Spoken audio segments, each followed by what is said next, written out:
Dallas, the science diva here. I'm asking you to pause for a moment of science. Yes, you read it correctly. It said Dolphins at the Spit. That is the title of this moment of science. And I have my glasses on today, which means it's serious. I have had the most amazing opportunity, and I can't hold it in any longer. And my poor friend's ears are probably bleeding because I can't stop talking about dolphins at the Spit. So pause for a moment of science with me. I might not be doing this grand experiment. Things might not be exploding. However, I have a very important story to tell you.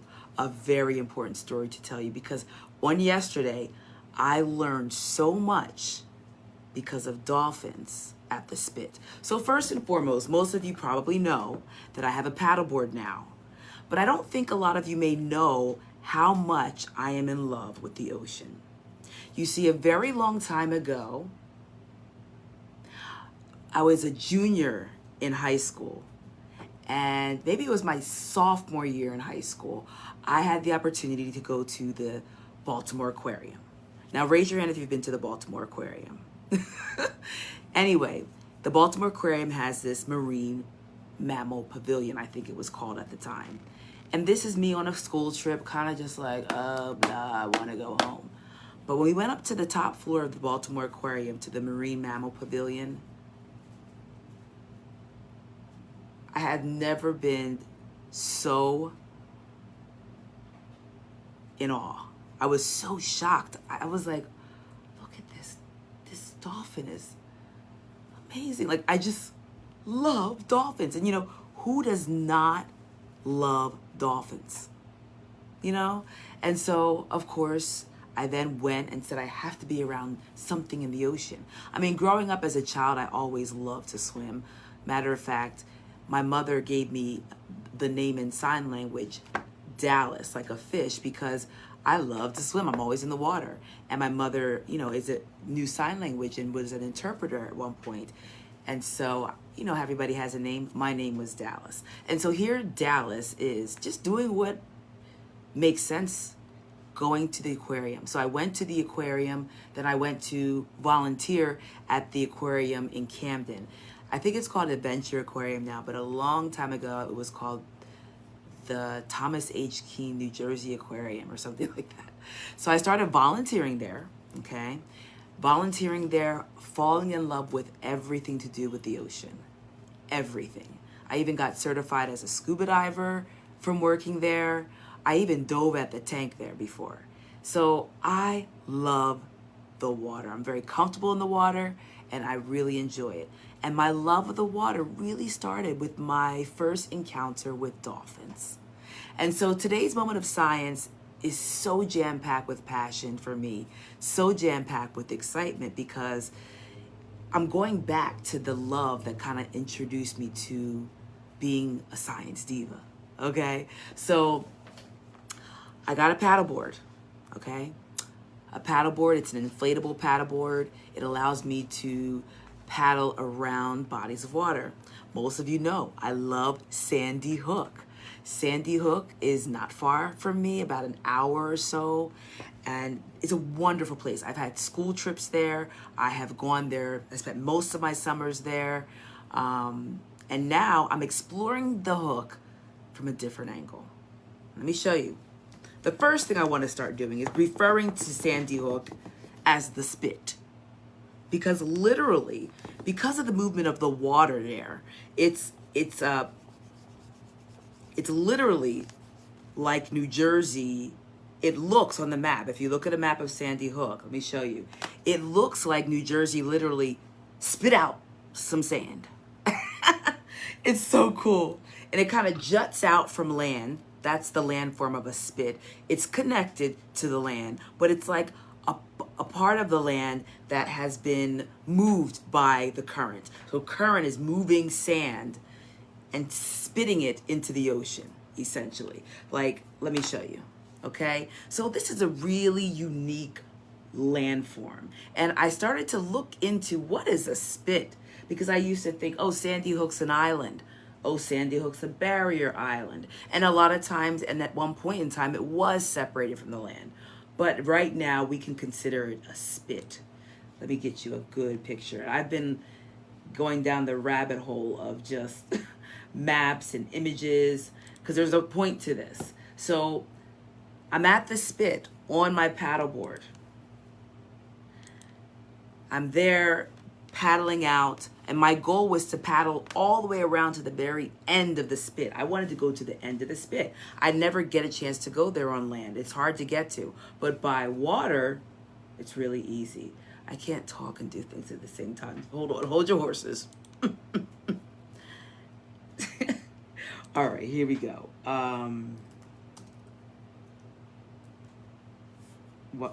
Why I should have had another vision. Okay, so anyway, so here we go, right? I'm out there in the water, and the first thing I noticed in the water is a whole, like, it was just something happening at the surface. Now, normally, I've always been told to run away from danger, but I thought to myself, well, this is not really necessarily dangerous. Let's just see what it is over there. So I go over there, and I'm with my friend Leo. Shout out to Leo. Leo was a paddleboarder that I met on the bay, and we were paddleboarding yesterday together. So and so this is what happened. I go over to the fish, and oh, they just kind of went away, because I obviously went over and disturbed whatever they were doing. So we kept going, and we saw some fishermen. The fisherman, I said, yeah, we saw something in the water over there. And the fisherman said, oh, probably bunker. And I said, bunker? And we both, bunker? What is bunker? And then the fisherman said, yes, it's probably bunker. There's death at the bottom and there's death at the top for the bunker. And I thought, what does that mean? Bunker. Death at the bottom, death at the top. So we keep paddling, and we see them again. And I'm like, you know what? It's probably a school of fish, we say, you know? But then we notice that the birds are going crazy all around. Like, they're really loud. And I thought to myself, wow, is it usually loud on Sandy Hook out in the water like this? Geez, these birds are just going crazy. And then I thought, hey, you know what? I think the birds are eating. They might be eating the bunker. That makes sense. Okay, we're getting somewhere. So we continue paddling, and then, so funny. We're paddling, and then Leo says, what is that, a shark? And I'm like, oh Lord. You know that thing on, oh Lord. I turned and I said, and then we're like, they're dolphins. No, not dolphins at SeaWorld. I am seeing dolphins in their natural habitat. I'm seeing dolphins do what dolphins do. They're not twirling in the air and jumping through hoops. They're eating. And I learned that, you know, if you see dolphins, if you see a big group of them, it's a feast. What were they eating? That stuff on the surface that we saw? Bunker. Now, not only were the dolphins eating the bunker, so were the birds from above. So were probably the bluefish from deep below as well. Everybody was in on the bunker fiesta, okay? It was feeding time on the hook, or feeding time at the spit. So I'm like, oh my Lord. And so I'm paddling, trying to keep up with them. Why am I doing that, Dallas of Science Diva? Why? But I was just too excited to see these dolphins. I saw baby dolphins, and of course I couldn't get my camera out because I was paddling and I just wasn't ready. But I had the two best cameras, my eyes, and I will never forget the scene. It was a feast. I said to Leo, everybody's eating but me. I mean, they were jumping out of the water, okay? They were jumping out of the water all around. And I'm just like, this is oh my God, babe. So then at one point, I got close enough to the dolphin. The dolphin was just like, I could have reached out and touched it, but it was feeding. And this is what I said to the dolphin. I'm so honored to be here with you. Do you think the dolphin heard me? The dolphin probably like, girl, it's Dallas of Science Diva. Move out my way. I'm trying to eat. So Needless to say, I decided to do a little bit of research on this fish that's called bunker. Bunker. That's the common name. You know, a lot of fish have a common name and then they have a scientific name. So the scientific name for the fish, bunker, is something called menhaden. And I learned that dolphins love to eat them, birds love to eat them, larger fish love to eat them. I learned they're very important fish for the ecosystem. They're very important fish because the bunker, and if you think about the ecosystem, I want you to stay with me for a second. I'm going to draw a little simple diagram for you, but I want you to stay with me. Okay? So when it comes to a food web, right? The most energy in the food web would be found here where the plants are. I can't write it upside down. Plants. No matter what food web you go to, plants are always the base of it. Being at the bottom is not a bad thing. It tells us that they are very important because the plants are the living things that can change the energy from the sun into a form that other living things can consume. So we need these plants. Bunker happen to be a very interesting type of fish. They start off eating primarily phytoplankton, which are tiny plants in the ocean. And then as an adult, when they mature, they only eat zooplankton, so tiny little fish, okay? Now, I want you to think about this. Bunker are fish that swim with their mouths open. That's how they swim. They swim with their mouths open because they're filter feeders. So they are awesome at taking in all the good stuff by just going. I also used to think of filter feeders as like whales, but bunker happen to also be filter feeders. And they are the major link between everything else. If you live in the ocean as an animal, you can eat bunker. If you fly above the ocean as a bird, you can eat bunker. If you're a mammal coming to the waters to look for food, bunker. Bunker are very oily fish, full of omega-3 fatty acids. We don't really eat bunker because they're really bony fish, but they are a major source of energy for ecosystems. We use bunker for fish oil, sometimes fish ingredients and such, but we don't really eat bunker. You're not going to go to a seafood spot and order bunker. But guess who will go to a seafood spot and order bunker? Dolphins, bluefish, striped bass, shorebirds, seals probably if they were in the area. Bunker are the real deal.